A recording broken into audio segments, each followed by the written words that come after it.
Hi, how are you? Hi, how are you? Hi. Yeah. You guys should go try the new Holiday Cream Vanilla Coke. This isn't an ad.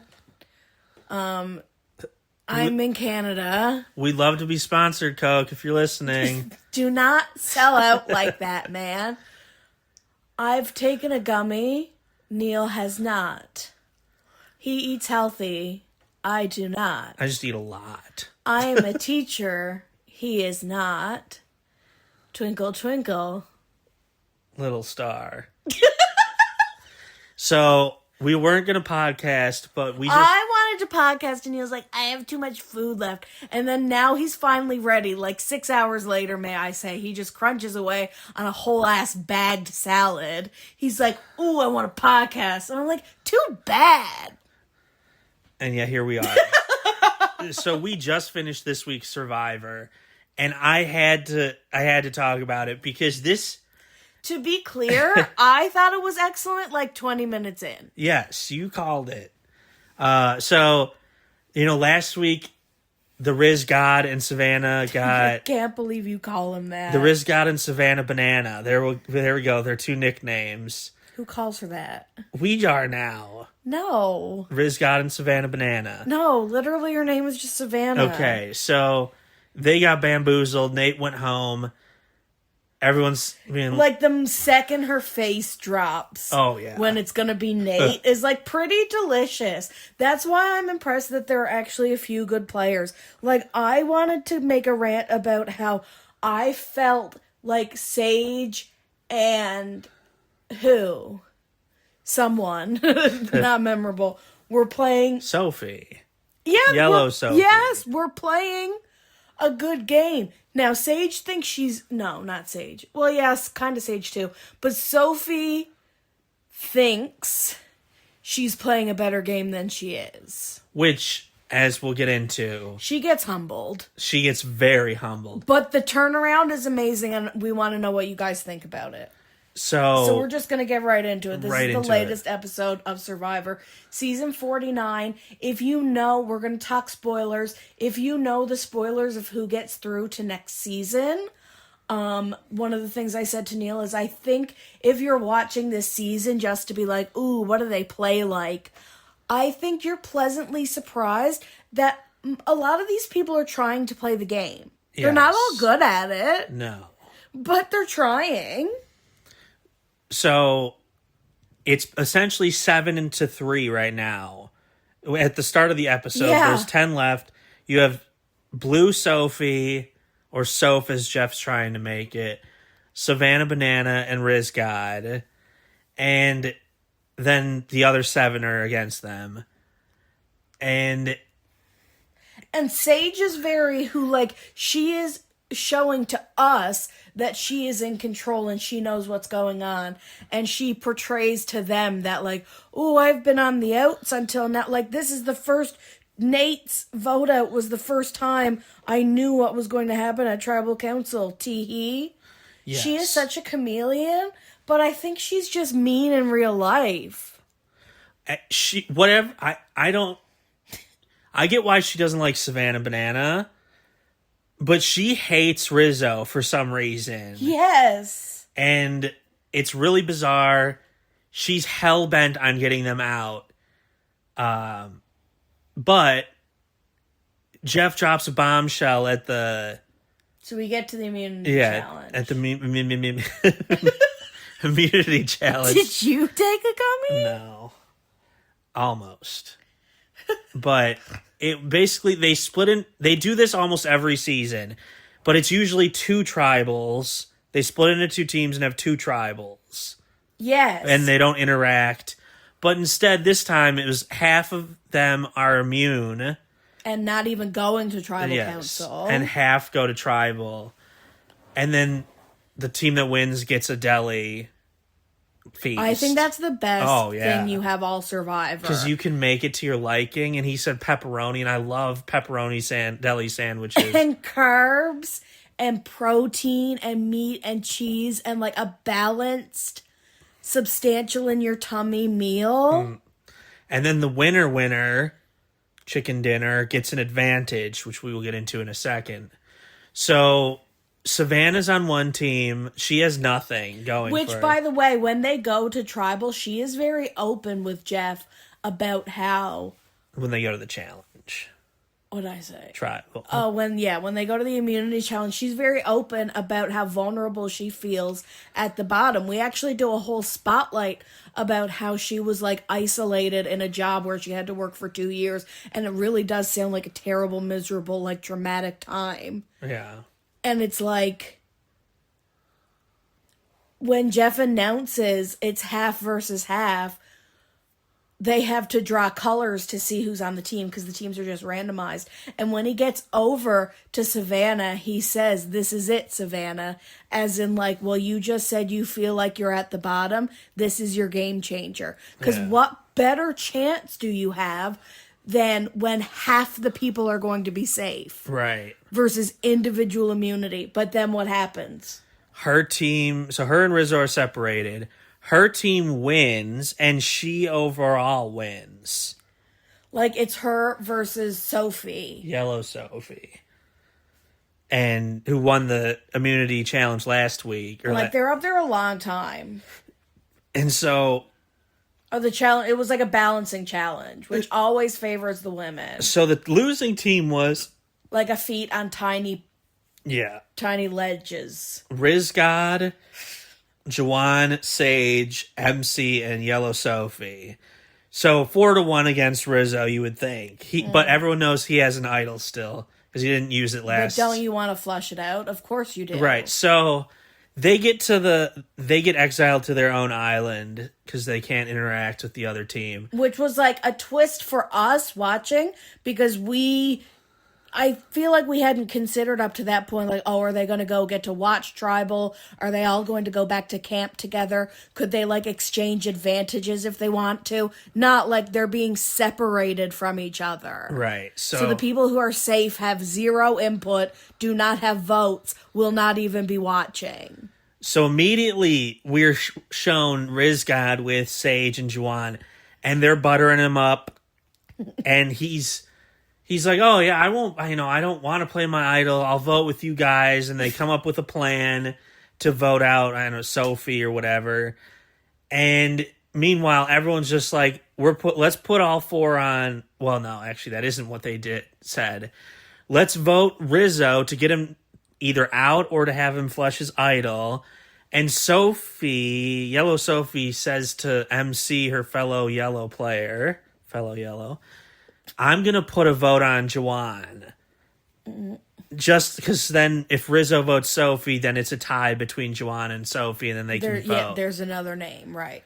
So MC didn't feel great about that, so she goes and immediately tells Juwan, who then just panic modes and goes to Sage, and this pisses off Sage because she's like, I want to get out Rizzo no matter what, and so she goes to Sophie, who then goes to Juwan. Like, it's just phone tag, and meanwhile Rizzo's not even shown for all of this. So when it should still just be write his name down. Right. And so they eat their sandwiches. The winning team eats their sandwiches, and they all think Sophie's going to go home because they assume Rizgod's just going to play his idol. Right. And so Savannah goes to Tree Mail to get her advantage since she was the overall winner. And we sort of guessed what it would have to do with... Neal was so spot on. Like, I wasn't even considering... Well, I don't even think I was hypothesizing, honestly. But it made sense because you just want immunity, so you're not going to get a clue for an immunity idol. No, because we're not going to go 2 steps ahead of the game or, like, 3 steps ahead of the game. Right. But, yeah, so we figured... Well, Neal figured right away it's going to be some sort of advantage that she can, like, grant to a person on the team who are vulnerable and going to tribal, which is close, but which different. they have done before. Yes. So she reads the tree mail, and it's, here's a vote. You're going to join the losing tribe or the losing group. So here's the individual immunity necklace, because even though she was the winningest winner and she won for her tribe, because the whole, or not tribe, but like team, randomly selected team, because they were all safe, no one got a necklace. But it was like, here, have the symbolic representation of safety hop in this boat and go to tribal council. Right. And you get a vote, but you can keep the vote if you want to, if you feel like you don't need to use it tonight. Which, conveniently, she leaves out of her explanation. Of course, you make them think you're voting tonight, period. Which, she gets to the island, and, I mean, that's Juwan's biggest nightmare. He's terrified of Savannah. Right. And so it, like, basically all hell breaks loose. She tells everyone she's going to vote. She's a part of this group now. She tells the Riz God that she can table her vote for the next whatever. And she's like, don't tell anybody. And he's like, holy F, if you keep that vote and I keep my idol. And he starts getting excited. Like, they, at this point, the tides have completely turned. The game has shifted, and they now have ... all the power ? They were dead to rights, 7-3. I love it. And even Sophie, I feel like, was contemplating turning on them, so it would have been 8-2. So we get to tribal, and this is where I think it really broke the camel's back. They're talking, and Yellow Sophie just, like, blurts out, Jeff, it's gonna be me or MC. Like, and MC's face, she, like, just looked over. Like, why would you say my name at tribal? Like, shut your mouth. And then MC was talking off to the side with, oh yeah, Juwan. Our first live tribal of the season. Yes, Juwan, and then Juwan was talking to Sage and Riz God and while Savannah. Jeff interviews Sophie saying, how does it feel not being involved with any of the discussions right now? And she says, well, it doesn't feel great, Jeff. And then she said, it feels like I'm the last one being picked up from school. Like my mom is the last one to come get me. And then someone walks by to come speak to her, and she said, oh, here's my mom coming to get me. Yeah. And it was Juwan. Juwan went to go talk to her. Yes. It was all very odd. I want to go back to something Rizzo said earlier before Savannah got there. He was making the case to vote out MC. I actually agree with him. I think in the long run, she would have been better at the game, sort of in the background and maybe challenge beast, than Sophie, because Sophie's trying so hard and she's already won an individual immunity. So I feel like you could, moving forward, when alliances tend to matter less, get her voted out easier than MC. We better hope this season is a season where alliances matter less. I think Yellow Sophie rubbed people the wrong way this episode. We'll see moving forward. But if she can come back from it, then, like, she's a good player too. Individual immunity winner, can come back from the bottom, can be on top. Like, I don't know, man. I think she would be an easy vote if they wanted to get rid of her. Yeah. I think MC was sort of I'll stick in the background. Maybe be a challenge beast. The two challenges weren't good for her because of her size. But next week would be perfect for her. So they get to the vote. They vote. Jeff asks if anyone wants to use their idol. Riz God. Savannah does not vote. Right, so Savannah doesn't vote. She gets up and she says, I'm not using this week. I'm going to save it. So, like, check number 1. Yes. Then Riz God hesitates, doesn't use his idol. And this must have been... Does he even really hesitate? Well, they make it seem like... Editing magic. Then they show MC look over to Sophie and nod, and Sophie nods back. So for a moment, what do you think? I'm thinking, okay, everybody just put their votes on Rizzo. And now they're seeing that he hasn't played it, and it's like, oh, phew, that was easier than we expected it to be. And so the first vote comes out, and it's MC. I'm like, okay, that could have been Rizzo voting for MC. Then the second vote is Sophie, who I'm trying to do the math then. And it's like, so who hasn't been let in on the plan? Or is this Sophie and MC voting for each other because they know that's how desperate they are? And then it's MC again, and they're like, okay, MC is definitely going home. And then the third vote is MC, so you don't have to read the fifth vote. But I wonder if anybody picked up, he called it after 5 instead of going to 4, indicating that there would be 6 vote. As in, we know that Savannah still has her vote? Right. I wonder if anyone even, like, obviously Rizzo knows. Is that how the mathed? Right. Because if there were 6 votes and 3 of them were MC and 1 was Sophie, he would have kept going. Because they send her home on 3. Yes. Yeah. So they should know that there was only 5 votes. So that's why I wanted to do this podcast. Savannah didn't use her vote. Rizzo didn't use his idol. Like, now they're the most powerful duo in the game, and spoiler alert, we think Neal saw the names and now he's forgetting because there are so many S-named girls in the show. It's definitely Rizzo gets on season 50, and we think it's Savannah, right? That's what I have seen. I think because Savannah's different than Sophie, and it was longer than Sophie, and so I don't think it was Sage, who I think would have been. She's an ask backer, just not for 50. I think that's what I'm saying. I'm pleasantly surprised at how some of these people are playing the game, for better or for worse. Because listen, Sage has her weird moments. Right. I think so. Sophie got humbled. She was spared because, for whatever reason. But other Sophie is like riding high at this point. I want to know the fallout of this from these specific 6 people. I want to know what Sage thinks, if she's now suddenly anti-Juwan. Because she seems like if you cross her once, they're dead to her. Mm-hmm. Because this went... Well, we saw that she knows how to put on an act. She at least frickin' fooled, what's her name? The Jesus lover. Right. I don't know. Or the spiritual one. We don't have to remember her. But like this night couldn't have gone worse for her, other than herself getting voted out. Like Sophie and Sage. Oh yes. So now it's suddenly down to 6-3. However, extra vote and idol and knowledge is power. Knowledge is power. But now who do they know has an idol? Well, I think this is what I was thinking earlier in the game.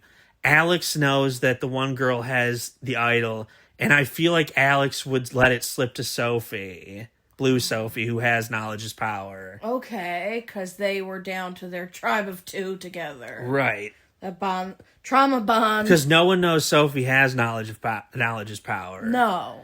So they don't know if they need to keep information from her. Again, I would be interested to see the fallout from this, because I think a lot of people and we saw it in the preview, are going to turn on Juwan. Yeah. Well, he just did too much, right? Because he freaked out when he heard Sophie's plan, that threw the beach into chaos and pissed Sage off. Threw the beach into chaos. Because they had the plan that was going to... it would have worked if they would have stuck to it. Rizzo would have been sent home. Easy peasy. Savannah would be dead. Guys, we're a little bit disappointed in the shiny rates for this Pokemon Go event. Yes, it's the Safari Zone or whatever.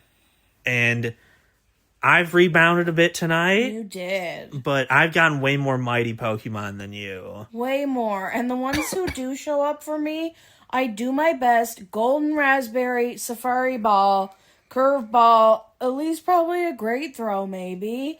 And like... I don't want to see any more Meowscaradas, but also could they stop running from me? Yeah, for real. Because I still try to catch them. Yeah. So, yeah, this was it was cool to see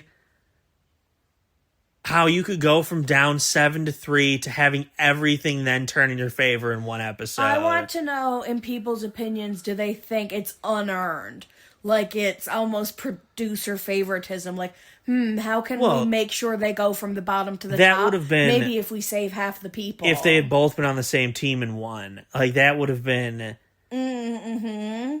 But I guess it pretty much was that. It made it more fun that they were on different teams, didn't it? Even if you were rooting for them, it made it more fun that one of them was going to be safe and one wasn't. I think it made for good TV. Everybody It was worth on the losing podcasting. team except for Rizzo played way too hard. Guys, do you know whether the safari balls carry over to the next day? I thought we solved that already. I told you. We could just confirm. They have a time or two on them. Do you know for sure? But what if one day usually means 24 hours? It means more than 24 hours. Because then if it were 24 hours or less, it would say... the number of hours. Yes. Okay.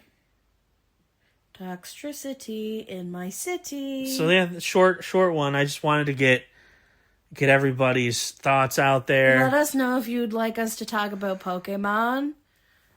BravoCon is going. Speaking of Pokemon, BravoCon is going on right now. I love that legendary. I see. BravoCon used Brutal Swing. It was Water super splash. effective. Oh my gosh, water splash, water bender, because Meredith is apparently a water bender. I saw that Andy on stage offered Vicky her orange for the 20th season, and she accepted. I hope it's not at Katie's expense.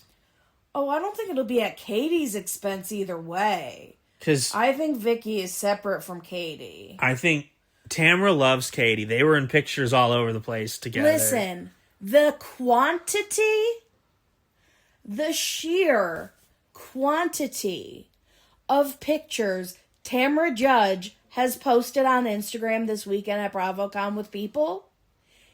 I know everyone's doing it, and I know it's part of their jobs, and I know it's the point, but I get so sad for her.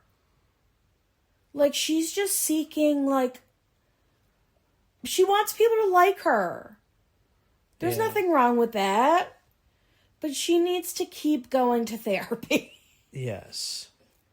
What else has happened? I saw that Jen Shah apparently Instagrammed about, shade towards Andy Cohen from prison. I saw that, Jeff Lewis, very distastefully, and Andy did not like this, said, if you remember Monica from Salt Lake City, the one that she was Gita Von Teese, dun dun dun, and Heather exposed it, and Heather tried to have another moment like that this year, being like, Lisa, I think you are the one leaking it to the bloggers. You're the leak. You're the leak. Right. She tried to have that moment again. Anyway, we're an episode behind on Salt Lake City. We know that apparently... all my Pokemon are dead. I'm battling. Oh, I hope I didn't waste this remote pass. We're not going to be able to do this. Okay. Back to the Future is on television and it's distracting me. I need you to bring it back. Can you guys let us know? You didn't finish your thought. Oh, shoot. What was my thought? Heather tried to do another big reveal. Oh, Monica. Jeff Lewis was like, weren't Monica's, food stamps just frozen? Talking about Snap and basically being like, Monica's on Snap. Damn. And Andy was like, ooh, bad taste. And Monica came out and was like, fuck you, Jeff Lewis. Who is Jeff Lewis? I don't know. He and Andy are friends-ish. They podcast. Jeff Lewis podcasts in Andy's studio. So, they're friends. They're both gay. Jeff Lewis, I think, is from a real estate show on Bravo. Okay. I honestly don't really know. I think at this point he, just does a podcast. He talks shit about reality TV, even though he's on reality TV. Okay. And so he gets in trouble a lot because Andy has to, defend him. But Andy is a lot more Andy has a lot more at stake, I'll say. Jeff Lewis is the risky friend. Okay. I am actually going to fight this Gimmighoul. Is that his name? I don't know. We're going to go... Grimmsnarl? Grimmsnarl.